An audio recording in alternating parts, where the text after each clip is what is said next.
The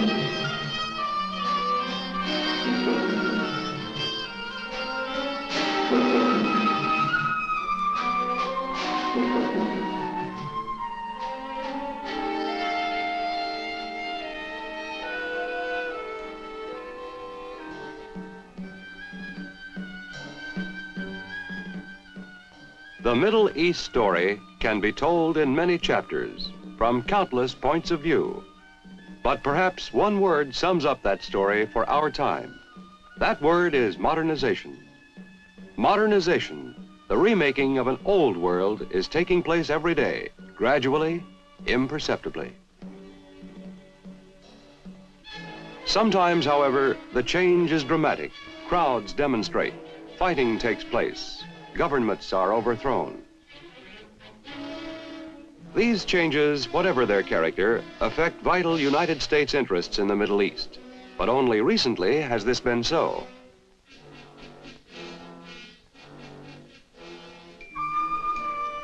In the not too distant past, the Middle East and the United States had little to do with each other.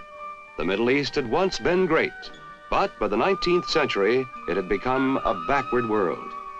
For the United States, concerned with its own affairs, it was a world remote in time and significance, as well as place, until World War I, when fighting extended to the Middle East,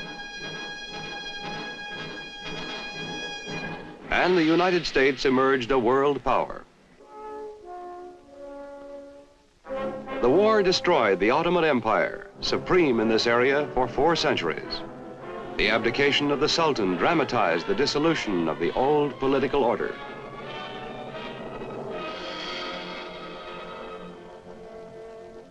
Out of the wreckage were to come small, independent states and men like Ataturk of Turkey.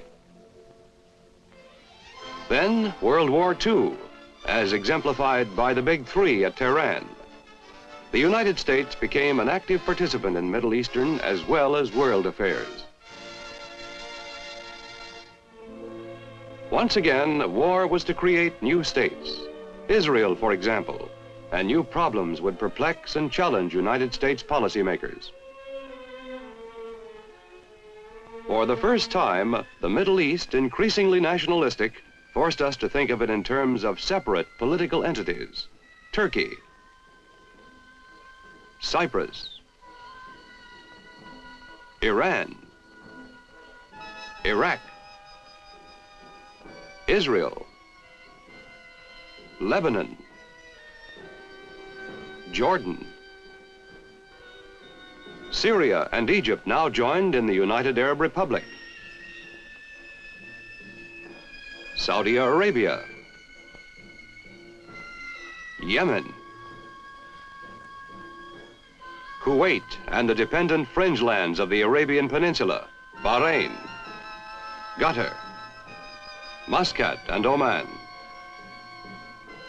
Aden Colony and the Aden Protectorates.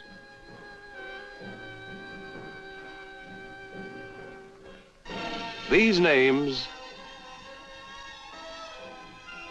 these personalities, these problems were now the preoccupation of officials in Washington.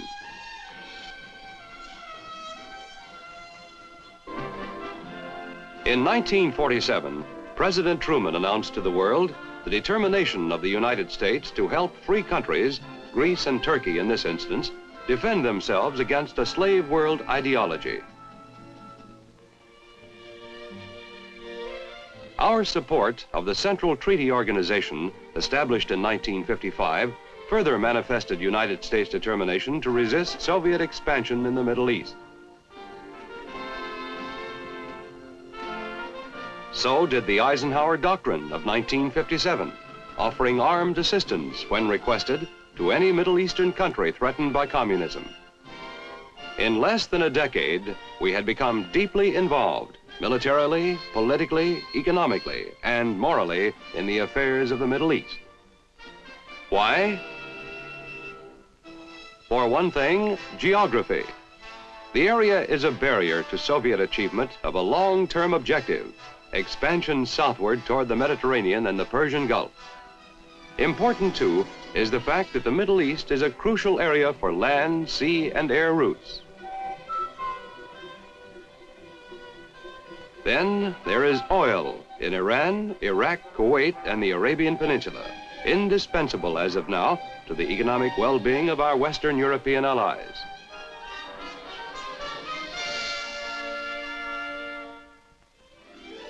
Finally, in world affairs, these new states are playing an important role. Their attitudes, their influence, their votes can have considerable effect on issues of importance to the United States. To understand this region, now one of our great concerns, we must first consider the Middle East that is passing away, the traditional Middle East.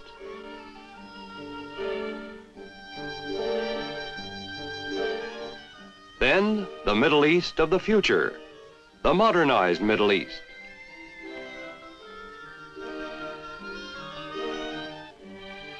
Thirdly, the region we actually know today, the troubled, the transitional Middle East.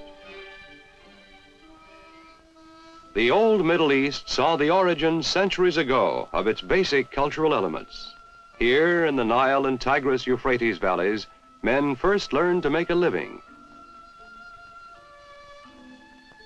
to make tools, write their names, to govern themselves,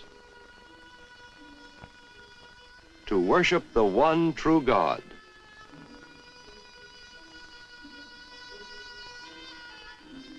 Here, history began.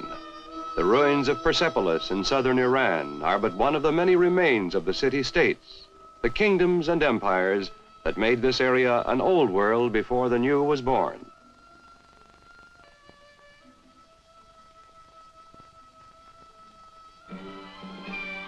The modern traveler can read for himself the record of life in this region, where the mountains come down to the sea on the Lebanese coast.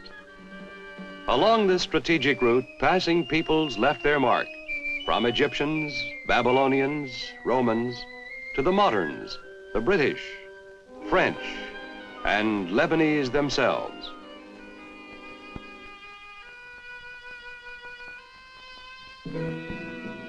These various peoples, meeting and mingling endlessly, have produced an ethnic variety of Caucasoid men. Whether Arab or Iranian or Turk, the dominant peoples of the region, the Middle Easterners are basically medium in color, build, and height.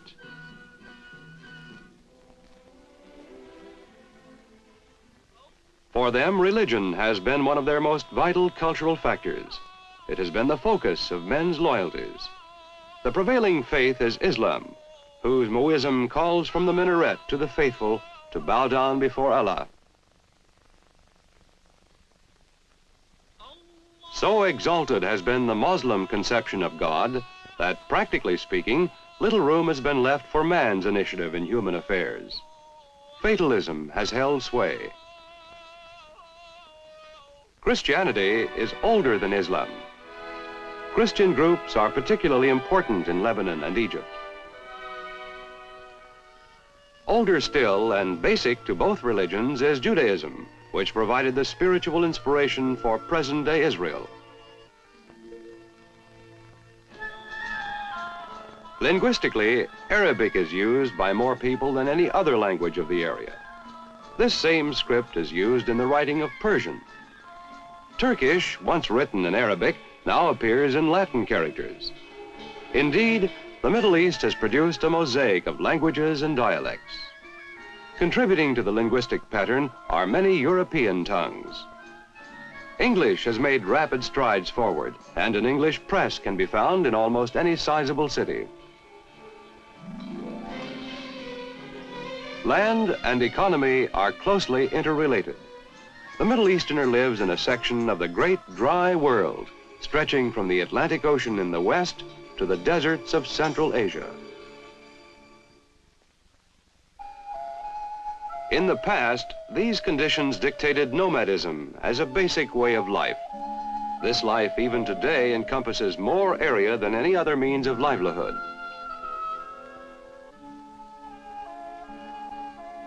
The nomad is the natural foe of the settled population, and government is something to be evaded. Rivers and a little rainfall account for a few naturally fertile areas, but these are really only oases in this great dry world. Agriculture is the very life and breath of the Middle East. It supports more people than any other activity. But even here, the dryness of the area means that agriculture can only exist successfully with the aid of irrigation. Like the nomad, the Middle Eastern peasant has been eternally concerned with the location, exploitation, and control of water.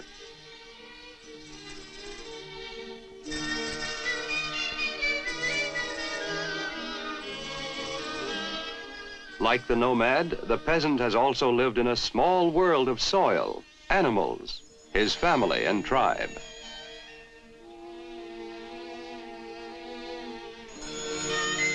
His home is a village usually isolated from other villages. The round of duties is simple and austere. Neighboring villagers are of the same ethnic, religious, and tribal groups.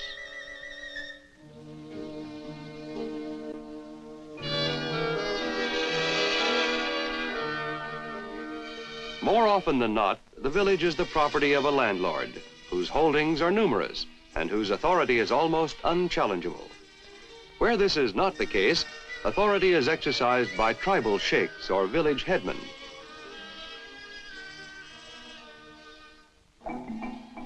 A third way of life will be found in the town and city.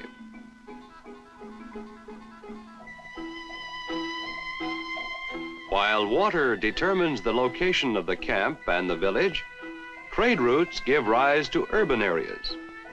Here are the merchants, the artisans, the laborers. Here are the monarchs, traditional rulers of the Middle East.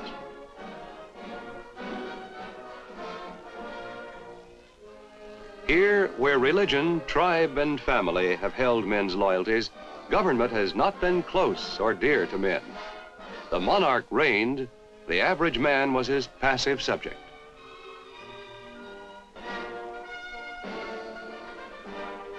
This is the traditional society of the Middle East, where men have lived close to the soil, where they have hardly been able to make a living, and where they have never known self-government.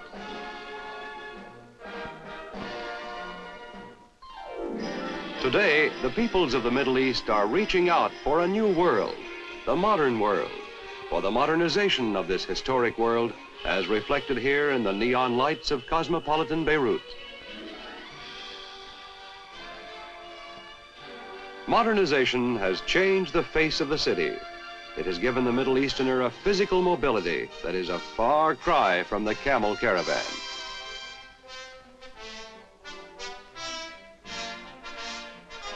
Modernization runs deep into every aspect of society. New agricultural machinery, new crops, new skills, and new attitudes are being harnessed to the task of increasing the productivity of the land.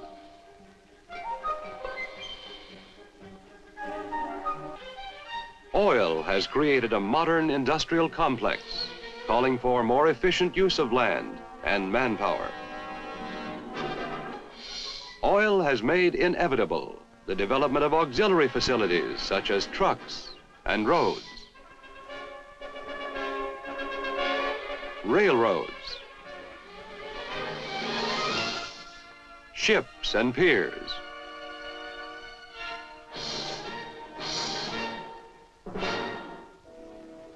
modernization has affected commercial fishing and other ways of earning a livelihood, as, for example, the caviar industry in Iran, where processing and distribution methods have made use of Western techniques.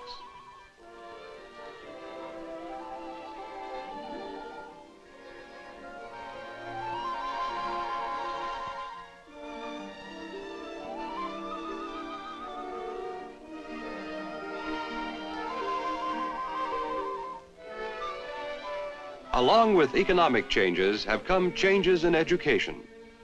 New learning has made a great impact on the intellectual horizons of a people too long bypassed by the Western world of thought and science. Young mothers graduates of the new schools may instruct their children in the home.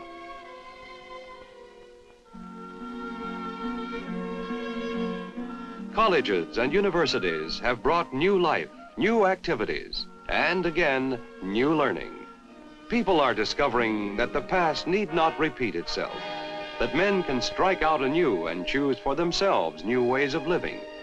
New generations, at least some of them, are not following camels or in their fathers' footsteps. They are finding new opportunities, new functions, new professions, new emotional and intellectual satisfactions. As journalists, technicians. Nor are the young the only ones affected by modernization. And book learning is not the only new medium of education. Radio has made the outside world available to all. Here again, new vistas are opening. Men, traditionally dominant in the Middle East, now find women sharing in the new learning. Not only in woman's traditional realm, but in college, the professions, public office. New methods of serving and preserving food mean much in health and added diet. And they still perform the arts.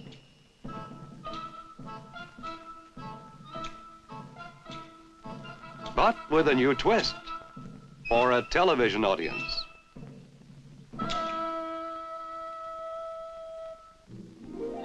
New groupings of men result from these intellectual, social, and economic changes. Today's industrial workers were yesterday's nomads or agricultural workers. Their pace of life has quickened. And a middle class, hitherto non-existent, is also swiftly developing.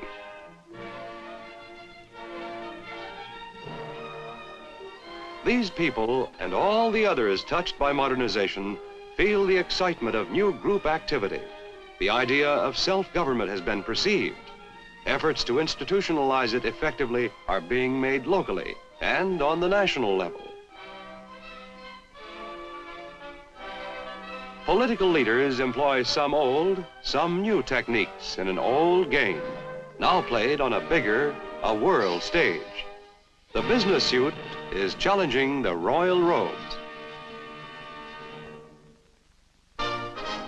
More of a challenge, perhaps, are the military. They have the physical power. With it, they have often seized political power. And they have drawn to themselves much of the new throaty excitement felt by industrial workers, students, and the middle class. Theirs is the revolution of rising expectations. They want the improvement of their way of life to come now, not later. Now comes the rub. Between the past and the future lies the present. Between the traditional society and the modernized society lies the transitional society. The enduring elements of Middle Eastern culture have not been disengaged from the outdated features of the past, nor harmoniously integrated with the best of modern life. Every aspect of living testifies to its transitional status.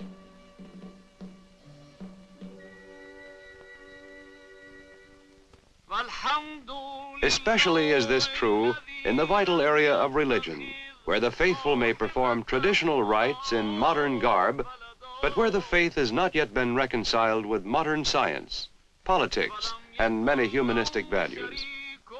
In the daily life of men, modernization is a satisfying reality only for a very few. For others, it is a distant possibility.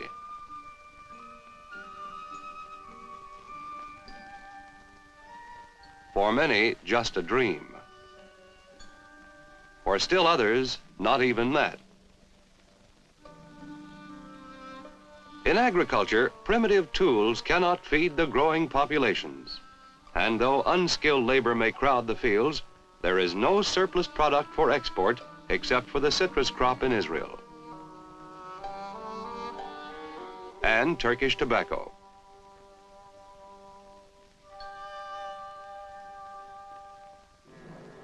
So the gap between rich and poor remains deep indeed.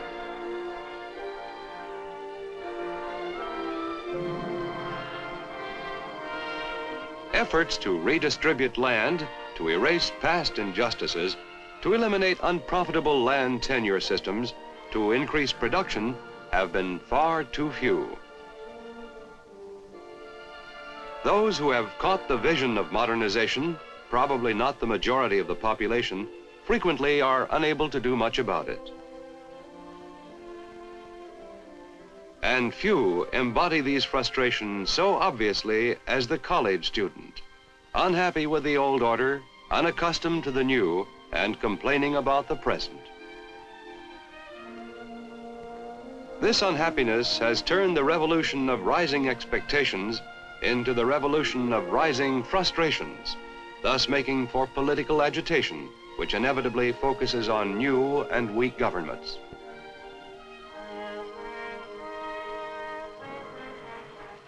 Parliamentary institutions adopted wholesale have not been able to overcome, for instance, the importance of tribal allegiance, of armed tribesmen with whom government must reckon, nor have they been sufficiently embedded in the people's way of life to provide peaceful avenues of change. No wonder that since World War II, social tensions have seasonally produced political crises, and these have frequently embroiled other countries, with allegiance to tribe or ethnic group stronger than to the modern state.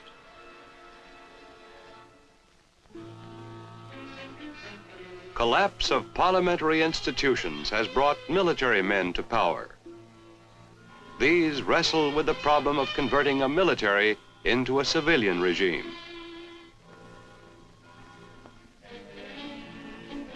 In foreign affairs, the Middle East has its own Cold War. Iraq and Egypt, traditional foes, are rivals for power within the Arab complex.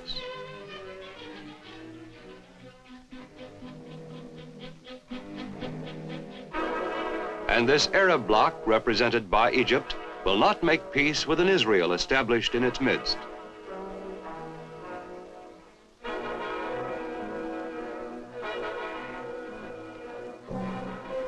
Middle Eastern states, even though at loggerheads with one another, have had many uneasy years also with the great powers. Egypt ended 70 years of British occupation in the 1950s.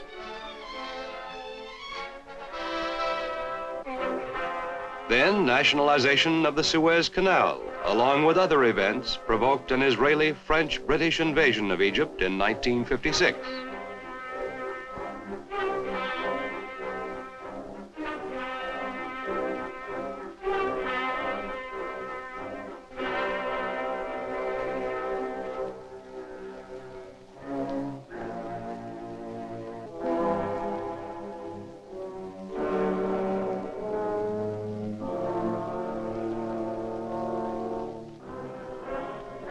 The United States, too, has had its share of trouble with an increasingly nationalistic and neutralistic-minded Arab world.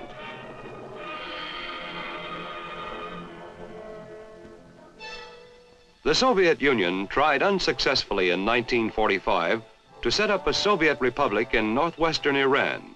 The Iranian government has not forgotten this. Like Turkey, it maintains a constant watch on its borders, on guard against Soviet expansionism.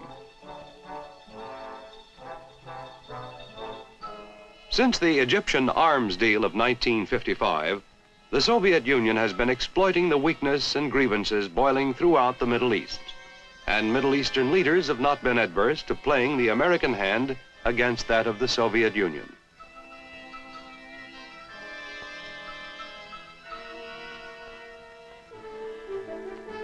International conflict, personal frustrations, domestic turmoil, social and economic dislocations underlie the superficial calm of any Middle Eastern city.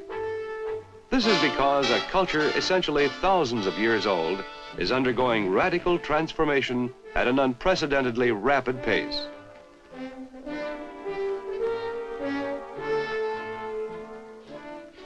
The United States has tried to help these people defend themselves and grow in freedom. It has tried to strengthen these people so they can defend themselves. It has sought to build up Middle Eastern countries through military and technical assistance, economic aid, and every kind of political and moral support. In some ways, it has been a thankless task. It never has been an easy one. It never will be. For as long as the United States is a great power, it will remain vitally interested in the future of the Middle East.